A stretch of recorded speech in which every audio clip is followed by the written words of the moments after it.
David. Welcome. How are you? Good, thank you. Yes, looking forward to having our chat.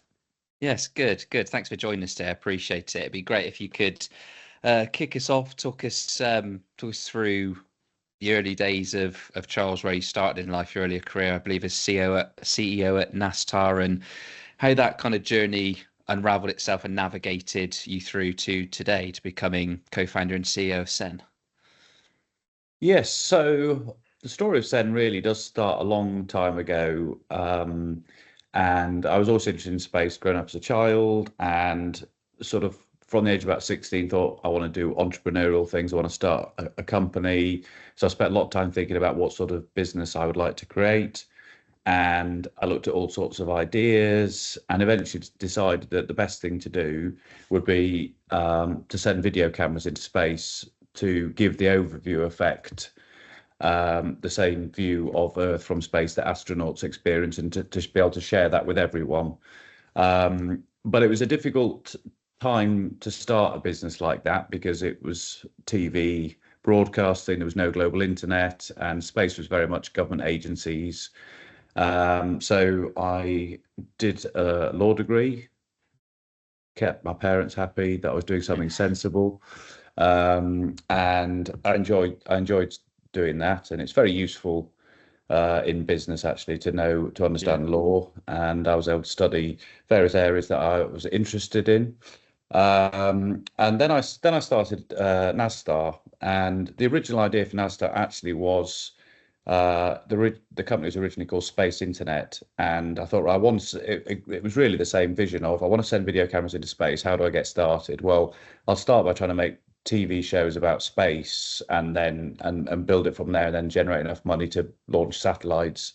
But when I started that in '98, it was dial-up modem days. Yeah. So there wasn't broadband really then. And I started basically building websites for people and said, right, I can do a video for you. And no one wanted video in those days.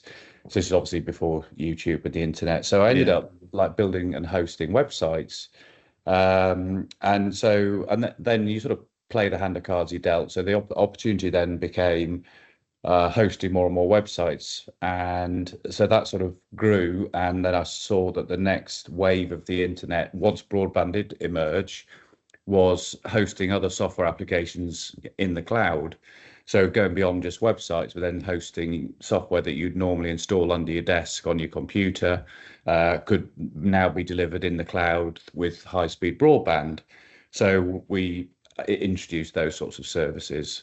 And basically, to cut a long story short, I was doing that for until 2014. So I did like 15 years doing that, developed that into a hosting company. We listed on the London Stock Exchange AIM market in 2005 to grow through acquisition as well as organically. So we did acquire some companies and grew that into a reasonably successful, profitable group, which eventually got acquired by private equity about 2018, 2019. But Yeah. all this time, I was like, I just want to get on with my space business. So in fact, I started looking for a brand name for it in 2007 and spent about a year. Eventually, I bought Sen.com in 2008. And so all the time, my whole life's been building up towards doing this. Yeah. And in fact, when I was at university, I used to have a holiday job, and I used to walk around with a hat on, and I'd written in biro Space TV across the hat. And I was told everyone, this is what I'm going to do one day. I'm going to launch video cameras into space. Because I sort of felt like that was my calling, really. That's what I had to do. Yeah. But I had to wait for the sort of time to be right, for the market conditions to be right. So by 2014, it was like, all right, we've now got global internet, we've got global distribution for video, you've got 3 billion people with smartphones that can access high-speed internet. Space is expanding beyond governments to commercial companies who are beginning to develop new reusable rockets and develop small satellites and to put modern electronics into satellites. And so I sort of saw the timing was right, really, to get on with it. So I stepped down as CEO from NASSTAR in 2014, so that I could concentrate on Sen. So that's really been so it's been quite a long journey for me. And yeah, but I'm sort of finally doing everything I can to pursue the idea that I had all that time, because I still remain absolutely convinced that what we're doing is inevitable, in terms of, if you think of what we're doing, real time video data of what's happening on Earth and in space can add value to existing applications like news, weather, Yeah. mapping, which are already consumed by billions of people every month. And so we can add value to that with unique content. And so that's what we're trying to do. I always find it so um, inspirational, and for someone like me as well, kind of mind-boggling, because so many people, and I'm not just talking about the space industry, I think so many people go through life, and a lot of their career sometimes happens by chance, really. They fall into things happen by serendipity, happenstance. All these great space leaders like yourself that I speak to, I'm always blown away by how early in life you know this is what you want to do. The passion starts very, very early, like when you were talking about university, and you said it felt like your calling. To think that you were trying to push a video back then, and the difference now, the transition to video today, Mm. is pretty remarkable. Where do you think that spark came from? That whole thought process, when you're like, this is my calling, this is what I have to do. How did that start so young, and how were you convinced so young that this is definitely what I want to be doing? That's a good question. I think it was going through thinking about what type of organization, business I wanted to create, Yeah. and I wanted to create something that had the best chance of going on forever in space and in time, basically.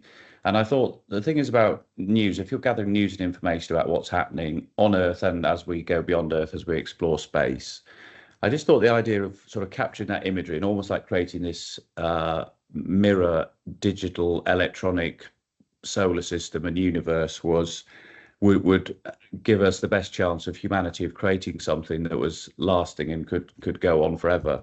And I had to try and rationalize it in my head. How could this go on forever? Because what if somehow humans become extinct? Yeah. And then I started thinking, well, I need to make sure that I can build satellites that can essentially build their own satellites into space, so they can, because eventually they're going to have a physical end of life. And then I started worrying about the collapse of the universe in a few billion years. And then I started thinking, right, I'm just getting a bit, I'm thinking too long term now. I just need to focus on um, making something happen. But I think that was one of the things, and it sort of worked because it sort of then gelled with my passion about space Yeah. growing up. So like gathering news and information about what's happening on Earth and in space, and also this idea in my head. And I think this is the other reason, and really the main story in a way behind the idea of Sen was, I used to sort of look at Earth in my head from space, like you see those images, and think, isn't it amazing right now that we're on a planet going around a star, and the reality of that existence on a planet. So Mm. I wasn't an astronomer. I wasn't looking up at the night sky, looking, knowing all the constellations. That sort of didn't interest me. It was just actually the strange thing of that life's emerged on this planet and we're going around a star right now. And that always just struck me as like something that people don't always, reflect on that reality. No. And so, and this idea, we need to share this, because I think if everyone looks at Earth in this way, like astronauts do, and you see this beautiful planet and this borderless world, it does make you think differently. And it's not the role of Sen to sort of tell people what to do or what the future should hold, but it's sort of telling the story, say, look, this is where we are, this is what's happening, Yeah. and having a belief in the greater good that by having this story, that's really a story about everyone on planet, all 8 billion of us, about what happens next. It feels like overall, the majority of people that see this and see the beauty of the planet will, Yeah. hopefully take it in the right direction for the future. Yeah, absolutely. And what do Sen do? Where would you say you guys fit into space ecosystem, because I Mm. guess you could call it lots of different things, couldn't you? You could technically say space exploration because of everything that you can see in space from the cameras, Earth observation because you're looking at Earth, but space media as well. So what would you define it as? What would you say you guys do, and how do you see the company evolving over the next few years?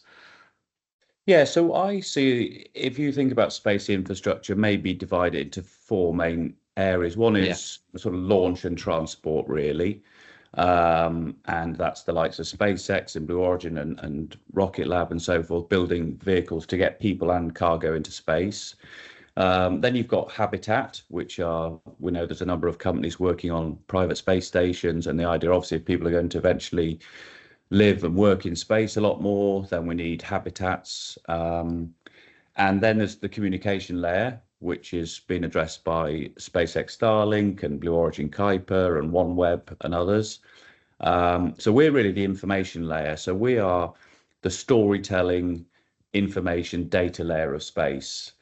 And within that sort of subset, so that's the sort of broad categorization of yeah, basically information, communication, transport, and habitats. We're in that information category, and in that category, I think we're doing something that's quite different because um, what most satellites do is capture different types of imagery, like still pictures or hyperspectral or SAR, which all have an importance and value to governments and scientists for understanding climate change or for defense and security.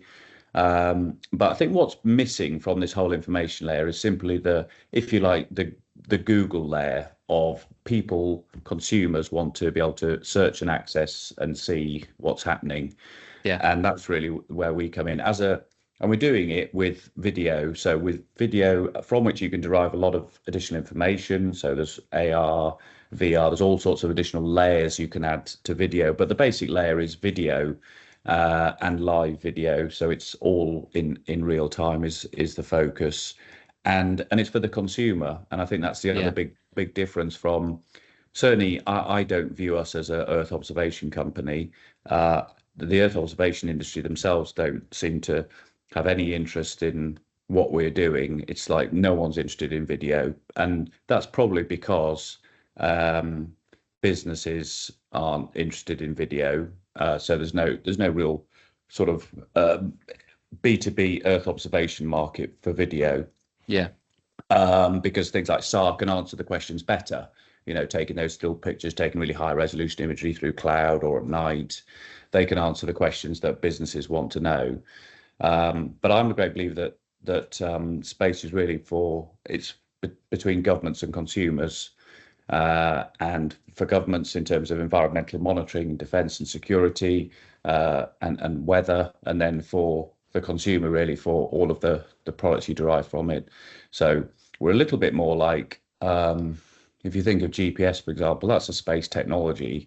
yeah, No one thinks of GPS as being a space tech. People just use it, and it tells you yeah, when your delivery driver's arriving or what yeah, time you're going to get to your destination. You know, so but it's a space powered technology, and we're space powered technology. But ultimately, it's about delivering information to consumers on the ground and informing and educating people about what's happening in the world and and telling the story really of basically the greatest adventure in all of history, which is humans exploring space as well. And I think it's really important that there's so many great companies doing great things and with yeah, missions to the moon and planning to go to Mars. But ultimately, there's 8 billion people back on the ground that need to know what's happening and want to not only have I think a right to follow that story, but want to follow that story. So that's really what we're addressing. yeah. And what I can't think of many companies outside of Sen that are doing this, but in terms of that information layer, what's your thoughts on the current kind of status of that information layer, that video sector, if you like, and how do you see it kind of evolving over the next few years, and what kind of role do you see Sen playing in that evolution? Yeah, so I mean, in terms of the current space media, there's a number of great media organizations that cover both space news, Yeah, spacenews.com, covering business and payload space. And I think they're great at covering the business side of it. And then you have great consumer sites such as NASA Spaceflight, space.com, And they do a tremendous job of telling the story, and they get, tens of millions of visitors a month to their websites, and watching their live streams about what's happening around launches and Starbase and SpaceX and all the companies. So what we're adding is really just the additional perspective of these activities from space, really, and telling the story in space with video cameras, like activities on the space station, or looking at Earth from space with real-time 4K video. And in terms of the role we play going forward, it's basically to get a lot more live video. So at the moment, we have one live stream, which is generating about 20 plus hours a day of live 4K video. And then we want to sort of have lots more in lots more places. So we want to have lots more live streams in low Earth orbit with hosted cameras on other satellites. And we're working on like 2 more missions to launch next year, so that we have full 24/7 live video. So when the space station does lose signal with the downlink, we've got other data, but also we've got greater frequency and revisit rate over like newsworthy events, such as environmental events like storms, wildfires, hurricanes, or even filming the rocket launches from space. Once you've got several satellites with the cameras on, we've got a much greater chance of being able to even tell those stories from that perspective. And then we want to get cameras into geostationary orbit so we can see the full disk of Earth. And I just think it also would be really cool just to be able to have cameras in a few different geostationary locations. So basically you can almost like select your time zone, and then you can just see the night terminator coming over, and you can look at Earth in real time, in ultra high definition, and think there's everyone on that planet moving through space, and you can just see that on your phone or TV or any device. And I think that would be really cool. And then of course we'd love to get cameras to the moon as well. So how we see our role growing is basically as a video streaming company, that hopefully our video can reach potentially billions of consumers. There's billions of people that are accessing news, weather, and mapping all the time. So we feel our content can add value, and we want to reach those consumers both sort of indirectly and directly. So directly, we're on send.com, we're on youtube.com/send/live if anyone wants to have a look. And we're going to be on TV as well. So I can't say too much about it right now, but we've signed a partnership with a major distributor, so that's going to be happening this year, where you can basically switch on TVs and watch the live stream. And that's all sort of send direct, if you like. But then we're also engaged with news, weather, and mapping organizations who go, well, actually we could add if you think about mapping, and you sometimes get a satellite view which is a still picture, and often it's maybe quite old, so we could add a real-time video satellite layer, if you like, to mapping, and we think that's going to be really quite powerful. And that's another way of reaching our data, reaching a lot of people, and being useful and accessible. So that's the plan. Yeah, absolutely. I love what you said earlier, by the way, in terms of wanting to build something that just goes on and on, a sustainable business model and company, which is fantastic. And on that note, one of the reasons, I guess, of starting this podcast is to make space more accessible for everyone, which I guess is kind of the whole mission of Sen. But I think one of the hot topics across space and the sustainability space is the talent for the future. So everyone I speak to when I go to space events and stuff, everyone's really excited about all the plethora of new space companies that are popping up, and it's not slowing down, it's growing, which is fantastic. It's not really getting any easier to find the talent to sustain that growth. And like I said, we do this podcast to tell the stories of people like yourself, law graduate, ended up in space. What do you feel we could and should be doing differently at that STEM level in schools, in secondary schools, in colleges, in universities, to try and make space a bit more accessible? Because I think the young generation are interested in space, but I think there's this concept, and I've only been doing this for 7 years, and I still speak to friends and family now, and as soon as I say the word space, the assumption straight away is rocket scientist, astronaut, and that's it. So what do you feel we could be doing to kind of encourage the future generation to consider space as a career?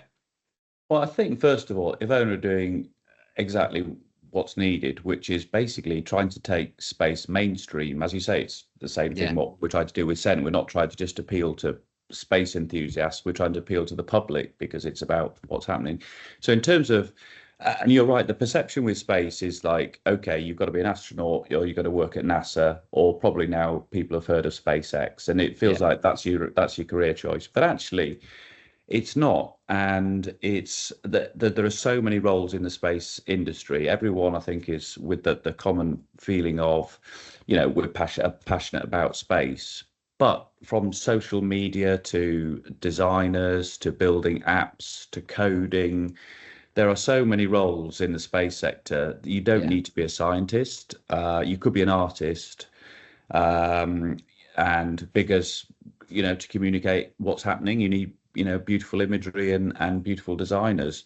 You could be brilliant at marketing. You could be brilliant at thinking about sponsorship and business. You could be entrepreneurial, and or you could be a scientist. So we know that, if you're an engineer, there's always plenty of things to build, and I think that from an engineering point of view, yes, it's very diverse now. We know there's a growing space sector all around the world, whether it's Australia or Europe or US, or beyond, or Japan. So there's loads of jobs, I'm sure, for engineers all around the world. It doesn't need to be NASA. Obviously, yeah, NASA's great. I'm sure that's a fantastic place to work.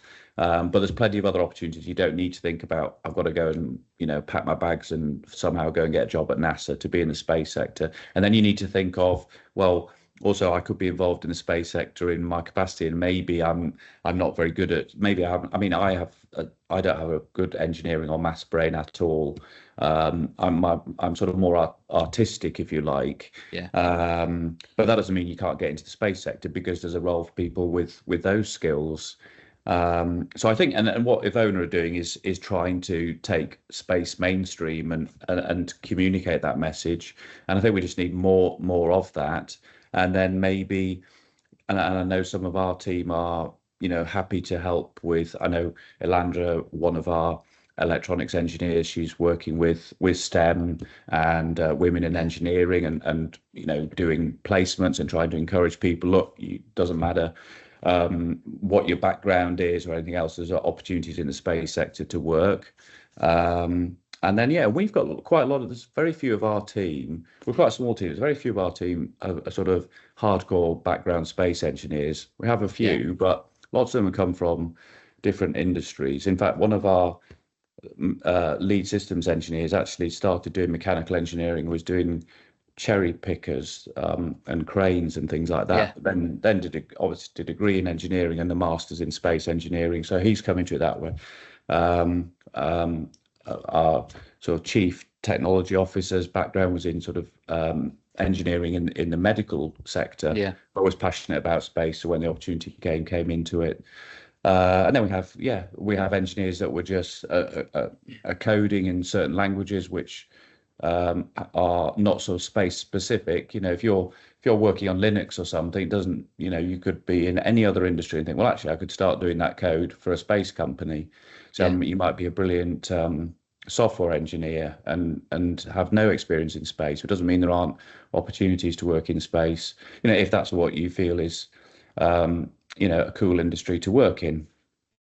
yeah, So yeah, absolutely. overall, I would just say that's the thing. It's that space is, it's not some sort of cliquey, limited rocket Yeah, science slash astronaut opportunity. It's increasingly becoming mainstream, because space as a sector is growing, because it's delivering benefits back to people on Earth, whether that's GPS technology that everyone uses in their smartphones, whether it's high-speed internet, or whether it's weather forecasts or TV or video streaming. It's all space-powered technology that's generating a lot of those benefits to people on Earth. So that's why I think the industry will continue to grow.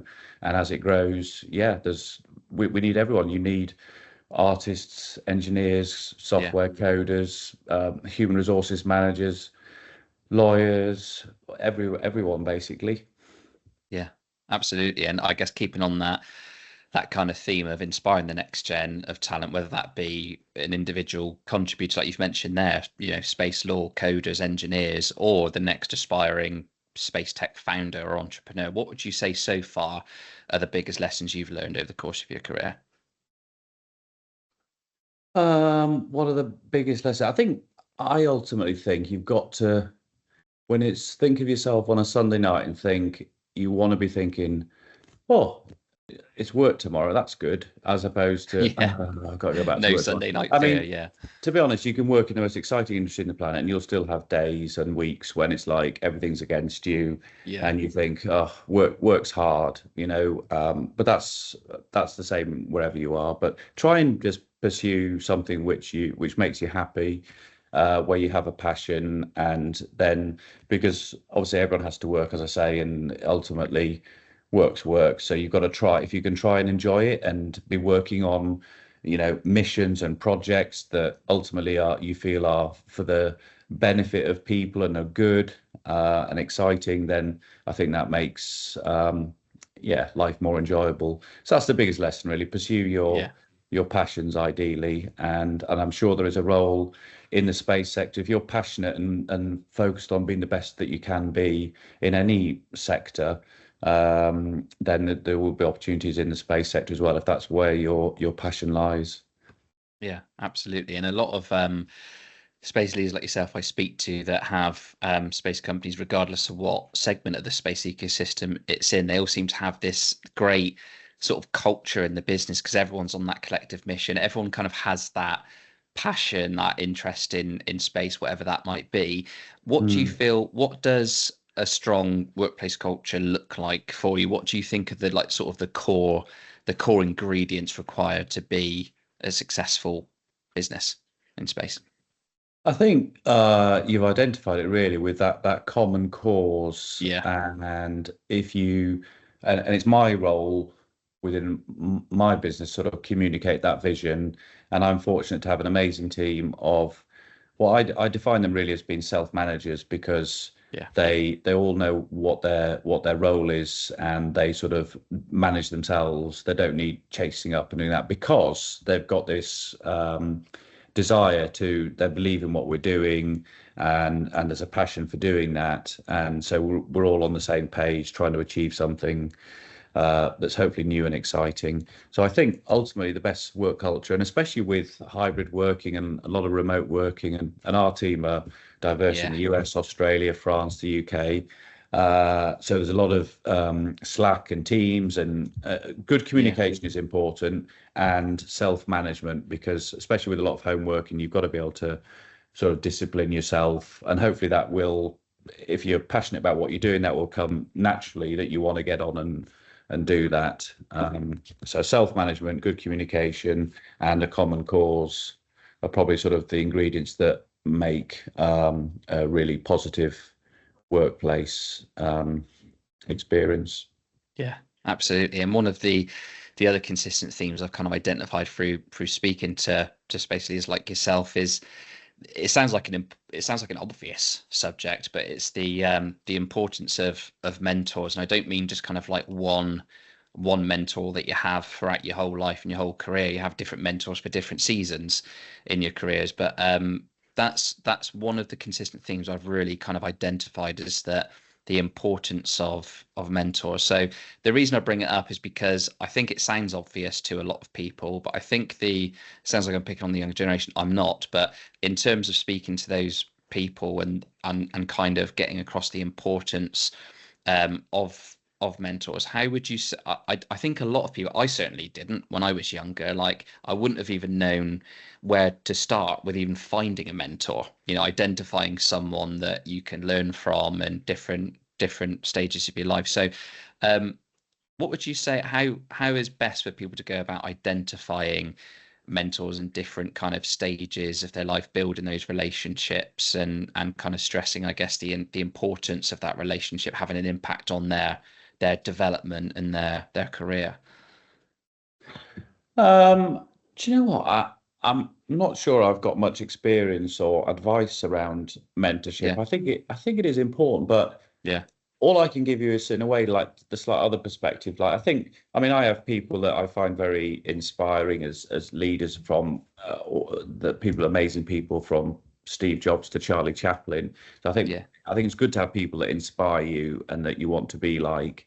But I would say not having a mentor can give you resilience, Yeah. sort of finding your own way, making mistakes, which everyone does, and I still do, and you learn from them and become wiser. And being on your own and learning to be self-sufficient and resilient and self-managing, I think is quite important. Yeah. But having said that, I would, I still have people that support my family and friends that provide encouraging words, which is always nice to have. Yeah. But I think in terms of finding the right mentor, I think that's something that is really quite down to the individual as to who they might find inspiring and what sort of time and help those people can provide to younger people. But as I say, there is if you can't find the right mentor, then you can. I wouldn't let that sort of stop No. you from pursuing your own things, focusing always on trying to be the best that you can be, the best person you can be, trying to be the best you can be at your work. And yeah, as I say, if you do, maybe through lack of mentor, if you do make mistakes, then the argument is that that will make you wiser and stronger Absolutely. and more able to sort of tackle challenges as they come, because it is full of every day is full of challenges, and Yeah. that's actually a good mindset to have. I mean, you very kindly call me a space leader. I'm sort of too, I sort of don't think of myself in that way, really. I'm still trying to lead a company, and still learning. But yeah, it's good to learn resilience and Yeah. face challenges and see the role sometimes as being like, right, what challenges can I solve today? Yeah. Because there aren't many days that go past without things not necessarily working out the way you expect, and you've got is how you deal with those sort of setbacks and move forward and move forward in a positive way. That's really important, I think.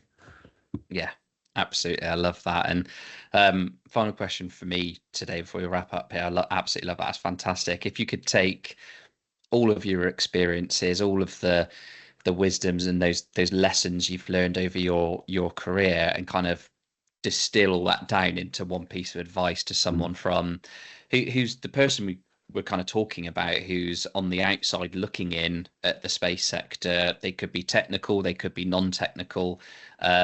What would you say to those people looking to get into the space sector in 2025 and beyond?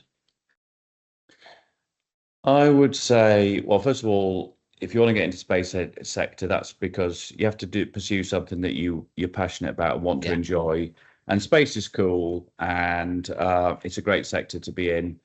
The second thing is that it's very broad, so don't feel like you have to pack your bags and go off to somewhere else. Yeah. Whichever country you're in, basically you don't need to be a rocket scientist, like we discussed. You could be an artist, and there could be a role in the space sector or a coder. Um, what's my other piece of, I mean, this is completely not relevant to your question, really. But when people say to me, in all your years of business, what's the best advice you would give? What I would give my children would be, whatever you want to do, try and buy a house as soon as you can and never sell it. Yeah. Because so I rather foolishly, so I've had properties in the past. I've sold everything. I've like put everything into set. Now, in a way, people say that, oh, that your risk profile's off the scale. And it's like, to me, it's like, no, because it's going to all work out, and I'm pursuing what I'm passionate about. Yeah. And maybe not having that security gives you a sense of, maybe it's like someone climbing without safety ropes. Yeah. It gives that you are sort of like a survival instinct that you have to there's no other option. Yeah. But I would say that it can be quite painful. So try and just have that base. So whatever you do in life, you've got a roof over your head. Can you hear my wife making She's making some soup in the No, background. Sorry if you can hear that. She's no, got no, her I new can't hear anything. blender. Just working from home today. That's why. right. Yeah, so just basically have a base where you go, right, whatever happens, I can maybe take more risks because I've got a flat and I've got a base and I've got a Yeah, roof over my head, and then I'm free then to try and push the boundaries and really try and pursue my dreams. So I would say pursue your dreams, but just not at the extent of like everything, if you can. yeah. Which and that's my advice to my children.